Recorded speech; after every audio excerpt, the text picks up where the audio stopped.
Ndërprerjet e shpeshta të energjisë elektrike po e dëmtojnë biznesin vendas dhe kjo është një grushti i rënd për investitorët e huaj që dëshirojnë të hapin biznes në Kosovë. Kështu shpreh kryetari i Otos Ekonomike të Kosovës, Safet Kërxhaliu. Ai nënvizoi gjithashtu se ndërprerjet e energjisë ndikojnë edhe në aspektin social.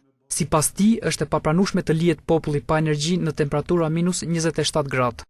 Me thënë të drejtën, sot ekonomike ne kemi qenë një zë kritik sa i përket çështjes së kecit në Kosovë lidhur me furnizim energji elektrike dhe kjo që duke ndodhur kohëve të fundit është vërtet diçka që nuk mund të tolerohet dhe kjo dëshmon më së miri që në Kosovë nuk ka sundim të rëndë dhe ligjit, se po të ketë sundim të rëndë dhe ligjit me siguri kishme kërku përgjegjësi edhe individuale edhe institucionale.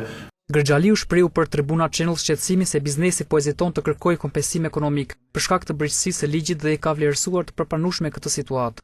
Jo vetëm që kanë këtë mundësi, mirë, po nga vetë fakti që kemi këtë brendësi të sundimit të rëndë dhe ligjit dhe si duket kemi politizim të procesit të privatizimit, në një farë forme po e ngrit hezitimin e sektorit privat për të adresuar tek gjykatat vendore.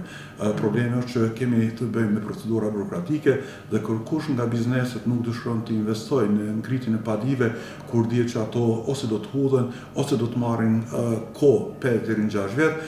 Nga ana tjetër, edhe gjatë ditës së sotme ka pasur reduktime të energjisë në disa pjesë të Kosovës, përfshirë edhe Prishtinën. E nga kjo nuk ka shpëtuar as Kuvendi i Kosovës, i cili gjatë seancës së sotme ka pasur ndërprerje të energjisë elektrike.